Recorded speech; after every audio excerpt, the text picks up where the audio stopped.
اور یہاں سے آگے تمام صورتیں اب جوڑوں کی شکل میں آئیں گی. یہ ہے 73ویں صورت. تو 28 صورتیں ابھی جو ہے وہ موجود ہیں اس کی، اور پھر 14 اور، تو گویا کہ 35 صورتیں جو ہیں، کیونکہ 114 ہے کل صورتیں. یہ جتنی بھی آئیں گی اب 36 صورتیں، یہ سب کی سب جو ہیں یہ جوڑوں کی شکل میں. یا ایھا المزمل یا ایھا المدثر، بالکل ایک طرح سے انداز. یا ایھا المزمل، اے کمبل میں لپٹ کر لیٹنے والے، صلی اللہ علیہ وسلم. فداہ آباؤنا و امہاتنا، قم اللیل الا قلیلا، کھڑے رہا کرو رات کو سوائے اس کے تھوڑے سے حصے کے. قیام اللیل کی حقیقت یہاں سمجھ لیجئے. حدیثیں سنتے ہیں آپ جمعوں کے اندر، سب نے سنی ہوگی.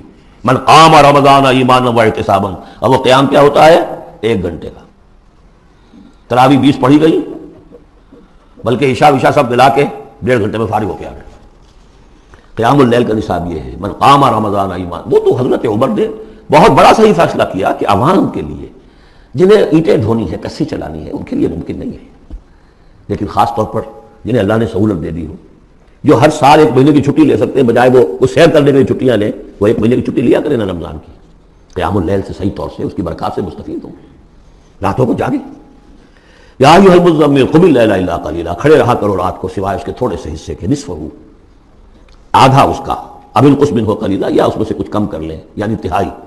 او زد علیہ، یا اس میں بڑھائیے یعنی 2/3. ورتل القرآن ترتیلا، اور ٹھہر ٹھہر کر رک رک کر قرآن پڑھتے جائیے. قیام اللیل کے ساتھ اصل ہے قرآن. چنانچہ اس کے بعد جب اس کا خلاصہ نکال دیا گیا اس قیام اللیل کا، تہجد کی نماز وہ اب مختصر کر دی گئی. جب فرض نمازیں آ گئی تو قیام اللیل اب ختم ہوا، اب وہ تہجد کی نماز ہے. وَمِنَ اللَّيْلِ فَتَہجد بِهِ، اس قرآن کے ساتھ تہجد. یہ نہیں کہ وہ تو یاد ہی نہیں قرآن، تو چند صورتیں ہیں وہ 8 رکعتیں پڑھی اور پھر بیٹھ گئے کسی اور طرح کے ذکر میں، وہ تہجد نہیں ہے. قرآن کے ساتھ اس کے لیے قرآن یاد کرو. رتل القرآن ترتیلا، ترتیل کہتے ہیں ٹھہر ٹھہر کر ایک لفظ پر غور کرتے ہوئے قرآن کو پڑھنا. انا سنلقی علیک قولا ثقیلا، ہم ان قریب آپ پر ایک بہت بھاری بوجھ ڈالنے والے. اس سورہ مبارکہ کی ابتدائی آیات جو ہیں غالباً 9، یہ تیسری وحی ہیں جو محمد عربی صلی اللہ علیہ وسلم پر آئی. اور جو چوتھی وحی آئے گی وہ سورہ مدثر میں ہے، جس میں حکم ہے تبلیغ کا. وہ بھاری وزن آنے والا ہے آپ کے کاندھے پر، اب آپ کو تیاری کر لینی چاہیے. تیاری کیا ہے؟ اگرچہ آپ پہلے سے معراج انسانیت پر فائز ہیں، تاہم اس بار نبوت اور کار رسالت کی ذمہ داریاں اٹھانے کے لیے ابھی آپ کو کچھ اور ریاضت کرنی پڑے گی. راتوں کو کھڑے رہے، قرآن کو اپنے اندر جذب کریں. ان ناشئۃ اللیل ہی اشد وطئا واقوم قیلا، یقیناً رات کا یہ جاگنا یہی تو ہے کہ جو خوب مضبوط ہے، مؤثر ہے نفس کو کچلنے میں. واقوم قیلا، اور جو قول ہوتا ہے وہ بھی سیدھا ہوتا ہے. سکون ہے، اطمینان ہے، اس وقت آپ کے اور رب کے درمیان کوئی حجاب نہیں. ان لک فی النہار سبحا طویلا، دن کے اوقات میں تو آپ کے لیے بڑی مشقت ہے، مصروفیت ہے. کبھی کوئی آیا کہہ گیا یہ تو مجنون ہے، اب آپ کے دل میں کدورت ہو گئی پیدا، کچھ نہ کچھ تکدر پیدا ہو گیا. رات کو کچھ نہیں ہے، آپ ہے اور آپ کا رب ہے. واذکر اسم ربک وتبتل الیہ تبتیلا، اپنے رب کا نام جپا کرو اور بالکل ہر طرف سے کٹ کر اسی کے ہو جاؤ. تبتل اس کو کہتے ہیں.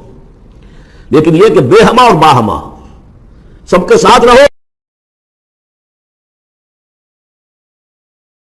سمجھیے اپنے آپ کو جیسے قیامت کے دن کھڑے ہونا ہے اکیلے، کوئی ساتھ نہیں آئے گا، نہ بیٹا نہ بیٹی، نہ بیوی نہ شوہر، نہ باپ نہ ماں، کچھ نہیں. یہ ہر شخص کی ایک انڈیویجویلٹی ہے، اس کی اپنی ایک شخصیت ہے. لیکن دعوت کے لیے، تبلیغ کے لیے آپ کو لوگوں کے ساتھ رہنا ہے. لیکن آپ کے ذہنی رشتے، توقعات، امیدیں، دوستیاں، قلبی رشتے کٹ جانے چاہیے. سب سے کٹ کر صرف اللہ کے ساتھ رشتہ. رب المشرق والمغرب، وہ تو رب ہے مشرق کا بھی مغرب کا بھی، لا الہ الا ہو، اس کے سوا کوئی معبود نہیں. فاتخذہ وکیلا، بس اسی کو پکڑ لیجئے اپنا جو ہے کارساز. واصبر علی ما یقولون واہجرہم ہجرا جمیلا، اور جو کچھ یہ کہہ رہے ہیں اس پر صبر کیجئے. یہ مجنون کہہ رہے ہیں، شاعر کہہ رہے ہیں، ساحر کہہ رہے ہیں، وہ کہہ رہے ہیں، صبر کیجئے. واہجرہم ہجرا جمیلا، ان سے تعلق منقطع کیجئے لیکن خوبصورتی کے ساتھ. لٹ مار کے علیحدہ نہیں ہونا ہے، قالوا سلاما، علیحدہ بھی ہونا ہے. وَإِذَا خَاطَبَهُمُ الْجَاهِلُونَ قَالُوا سَلَامًا، خوبصورتی کے ساتھ، تاکہ آج یہ بات نہیں سن رہے تو کل دوبارہ ان سے ملنے کا موقع ہو تاکہ بات کی جا سکے. یہ بالکل ابتدائی دور کی باتیں. پھر وہی بات آگے، ذرنی، مجھے چھوڑیے، ذرنی والمکذبین اولی النعمہ، چھوڑیے مجھے اور یہ جو جھٹلانے والے ہیں، جو بڑی نعمتوں کے اندر ہم نے ان کو رکھا ہے. اولی النعمہ، ہم نے ان کو کھانے پینے کو دیا، اولاد دی، بڑی سی جائیداد دے دی. ومہلہم قلیلا، اور اے نبی ذرا انہیں کچھ دیر مہلت دیجیے، جلدی نہ کیجیے. ولا تعجل علیہم، یہ بھی ہم پڑھ چکے ہیں، ان پر جلدی نہ کیجیے. مہلہم قلیلا. آخری پارے میں بھی آ جائے گا سورۃ مہلہم امہلہم رویدا، تو ان کو ذرا مہلت دیجیے تھوڑی دیر کی. انا لدینا انکالا و جہیما، ہمارے پاس ان کے لیے بیڑیاں ہیں، آگ ہے، وطعاما ذا غصۃ، کھانا وہ ہے کہ جو حلق میں اٹک جائے گا، زقوم میں منہ ماریں گے، وعذابا علیما، اور دردناک عذاب ہے. یہ جا رہے ہیں کشا کشا ادھر، لیکن یہ کہ ابھی ہمیں وہ اجل مسمى جب آئے گی اس وقت تک کے لیے ہم انہیں مہلت دیں گے، ان کی رسی دراز کریں گے. یوم ترجف الارض والجبال وکانت الجبال کثیبا مہیلا، جس دن کے کانپے گی زمین بھی اور پہاڑ بھی لرزیں گے، اور ہو جائیں گے پہاڑ جیسے ریت کے پھسلتے ہوئے تودے ہوں. جیسے آپ نے سینڈ ڈیوز دیکھے ہوں گے، وہ پھسل رہی ہے ریت ادھر سے ادھر. یہ پہاڑ کوہ ہمالیہ یہ بھی اس طرح کا تودا بن کے اور پھسل کر اور سب برابر ہو جائے گا. لا عوج فیہ ولا امتا، نہ کوئی ٹیڑھ رہے گا، نہ کوئی موڑ ہوگا، نہ کوئی اور، سیدھی چٹیل زمین. انا ارسلنا الیکم رسولا، دیکھو لوگوں اے قریش، ہم نے تمہاری طرف اپنا رسول بھیج دیا ہے. شاہدن علیکم، شاہدن علیکم، جو تم پر گواہ بنے گا. یہاں تمہیں گواہی دے گا اپنے قول اور اپنے عمل سے حق کی، اور وہاں تمہارے خلاف کھڑا ہوگا، اے اللہ میں نے ان کو پہنچا دیا تھا دین. کما ارسلنا الی فرعون رسولا، جیسے کہ ہم نے بھیجا تھا فرعون کی طرف بھی اپنا رسول حضرت موسیٰ علیہ السلام. فعصا فرعون الرسول، تو فرعون نے بھی رسول کی یعنی حضرت موسیٰ کی معصیت کی، ان کا نافرمانی کی. فاخذناہ اخذا وبیلا، تو ہم نے پکڑ لیا اس کو بڑا وبال والی پکڑ. فکیف تتقون ان کفرتم، اب اگر تم کفر کرو گے تو تم کیسے بچ جاؤ گے؟ فرعون نہیں بچا، قوم نوح نہیں بچی، قوم عاد نہیں بچی، قوم ثمود نہیں بچی، قوم شعیب نہیں بچی، عمورہ اور صدوم کی بستیاں نہیں بسی، تم کیسے بچ جاؤ گے؟ فکیف تتقون ان کفرتم یوما یجعل الولدان شیبا، اس دن جس دن کا کہ جو دن کے بوڑھوں بچوں کو بوڑھا کر دے گا، قیامت کا دن، اس کے شدائد، اس کی سختیاں. السماء منفطر بہ، آسمان اس کے ساتھ پھٹ پڑنے کو ہے، یعنی وہ ثقلت فی السماوات والارض، وہ کہیں باہر سے تو نہیں آئے گی، وہ قیامت کوئی نہیں، آسمان اور زمین کے اندر جو ہے وہ اسی میں انہیرنٹ ہے. السماء منفطر بہ، آسمان پھٹ جائے گا. کان وعدہ مفعولا، اور اللہ کا وعدہ پورا ہو کر رہے گا. ان ھذہ تذکرہ، یقیناً یہ یاد دہانی ہے، تذکرہ ہے، نصیحت ہے. فمن شاء اتخذ الی ربہ سبیلا، تو جو کوئی بھی چاہے وہ اپنے رب کی طرف راستہ اختیار کر لے، سیدھا راستہ ہے، صراط مستقیم ہے. آج ہی بسم اللہ کرو، آج ہی توبۃ النصوح کر کے گھروں میں داخل ہو. اب یہ ہے 19 آیات، لیکن اس کے بعد جو ایک آیت پر پورا رکوع مشتمل ہے، اس کے بارے میں بہت عرصے تک میں بہت پریشان رہا اس کو سمجھنے میں، اور میں حیران ہوں کہ تفاسیر میں کہیں مجھے کوئی اس کے لیے بات نہیں ملی. اتفاقاً ہے کہ میں الاتقان فی علوم القرآن اس کا مطالعہ کرتے ہوئے مجھے حضرت عبداللہ ابن عباس رضی اللہ تعالیٰ عنہما کا ایک قول مل گیا کہ یہ ایک آیت نہیں 2 آیتیں ہیں. یہ جو روایات ختم ہو گیا، کوئی کہتا ہے کہ یہ 1 سال کے بعد آئی، کوئی کہتا 16 ماہ بعد آئی، کوئی کہتا یہ آیت جو ہے یہ مدنی ہے، کوئی کہتا 11 سال کے بعد، وغیرہ وغیرہ. تو اس حوالے سے یہ کہ سمجھ میں نہیں آتا تھا کہ کیا مسئلہ کیا ہے، اس قدر مختلف آراء کیوں ہیں. تو سمجھ میں آیا کہ یہ 2 حصوں میں آیت نازل ہوئی ہے، لیکن اب اس کو ایک آیت شمار کریں گے جو حضور نے بتایا. ان ربک یعلم انک تقوم ادنی من ثلثی اللیل ونصفہ وثلثہ وطائفۃ من الذین معک، اے نبی آپ کا رب جو ہے جانتا ہے کہ آپ بھی کھڑے رہتے ہیں تقریباً 2/3 رات اور نصف رات اور رات کا تہائی حصہ، وطائفۃ من الذین معک، اور یہ کہ آپ کے ساتھ بھی جو جماعت ہے ان میں سے لوگ آپ کے ساتھ کھڑے رہتے ہیں. واللہ یقدر اللیل والنہار، اللہ تعالیٰ نے ہی رات اور دن کا ایک اندازہ مقرر کیا ہے.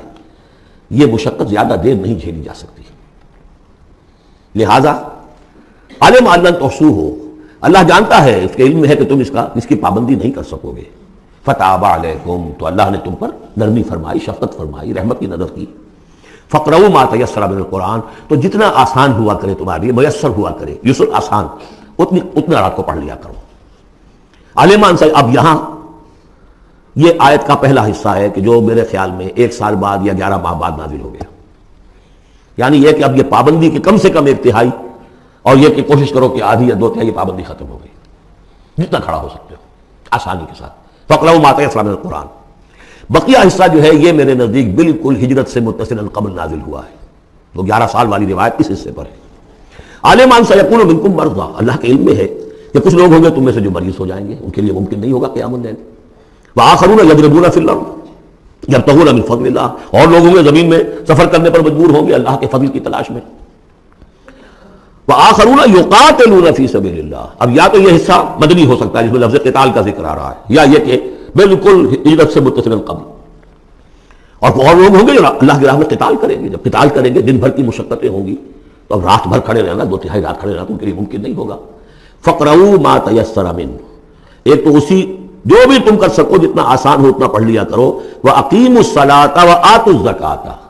اب نماز پنجگانہ کا حکم آ گیا ہے سن 11 میں جبکہ معراج واقع ہوئی. قیام 5 نمازوں کا اس کو قائم کرو. یہ گویا کہ اب بدل ہے قیام اللیل کا. رمضان کا معاملہ مستثنیٰ رکھ دیا. 11 مہینے وہ ہے, رمضان اس کام کے لیے ہے کہ یہ شہر رمضان الذی انزل فیہ القرآن, یہ قرآن کے ساتھ اپنے تعلق کی تجدید کا مہینہ ہے. یہاں قیام اللیل ہے, جیسا کہ آیا اس خطبے میں بھی جو حضور کا خطبہ نقل کیا ہے حضرت سلمان فارسی نے, جعل اللہ صیامہ فریضۃ وقیام لیلہ تطوعا. اللہ نے اس کا روزہ رکھنا تو فرض کر دیا, وہ تو سب رکھیں گے, مزدور ہے عید ڈوتا رکھنا ہوگا. اس لیے کہ یہی لوگ ہوں گے جنہیں جنگ میں بھی جانا پڑے گا کہ نہیں, یہ سختیاں نہیں جھیلیں گے, تیار نہیں ہوں گے, سر تو گرم چشیدہ نہیں ہوں گے تو کیسے جائیں گے. لیکن یہ ہے کہ عام لوگ رمضان کے اندر آ کر اس کو یہ کہ رات کے وقت جو ہے اس کو رکھ دیا. وجعل اللہ صیامہ فریضۃ وقیام لیلہ تطوعا, یہ آپ کی مرضی پر چھوڑ دیا, فرض نہیں. حضرت عمر نے اس کا یہ کیا کہ ایک حصہ تو ایسا کر دیا کہ کوئی بھی شخص محروم نہ رہے, چلے 1 گھنٹے کے اندر وہ تو ہر شخص ہی سن لیا کرے. لیکن ان کا سننا یہ تھا کہ حسب الخزت بدل عزت, جو بھی قاری پڑھ رہا ہے وہ سمجھ رہے ہیں. ہمارے ہاں وہ سننا ہی سننا رہ گیا, باقی سمجھ تو ہے ہی نہیں, زیرو ہے. لیکن یہ ہے جو اصل میں خرابی واقع ہوئی. ورنہ واقعہ یہ ہے کہ صرف استماع قرآن ان کے لیے تو بہت بڑی بات ہے. ایک ایک لفظ جو ہے ان کے قلب کے اندر اترتا چلا جا رہا ہے. ان کی اپنی زبان ہے, زبان یار من جو ہے ہمارا والا معاملہ نہیں ہے کہ زبان یار من ترکی و من ترکی نمی دانم. تو فرمایا واقیموا الصلاۃ وآتوا الزکاۃ واقرضوا اللہ قرضا حسنا, اور اللہ کو قرض حسنا دو. وما تقدموا لانفسکم من خیر, اور جو بھی تم آگے بھیجو گے اپنی جان کے لیے, اپنے لیے, اپنے فائدے کے لیے, جو خیر بھیجو گے تجدوہ عند اللہ, اسے موجود پاؤ گے اللہ کے پاس. کس حال میں؟ ہوا خیرن, وہ بہتر ہوگا اس سے جس حال میں تم نے بھیجا تھا اللہ کے پاس. وہ 700 گنا ہوگا, وہ کس نوعیت کا ہوگا؟ خیرن, اس سے بہتر ہوگا جو تم نے دیا تھا. وہ اعظم اجرا, اور اجر کے اعتبار سے بہت بڑا. وہ مال تو دے گا تمہیں 700 گنا کر کے لوٹا کر دے گا, لیکن اس کے علاوہ اور اجر دے گا اپنے فضل سے, اپنے پاس سے. بستغفر اللہ, اور استغفار کرو اللہ سے. ان اللہ غفور رحیم, یقینا اللہ غفور اور رحیم ہے, بخشنے والا ہے اور رحمت فرمانے والا ہے.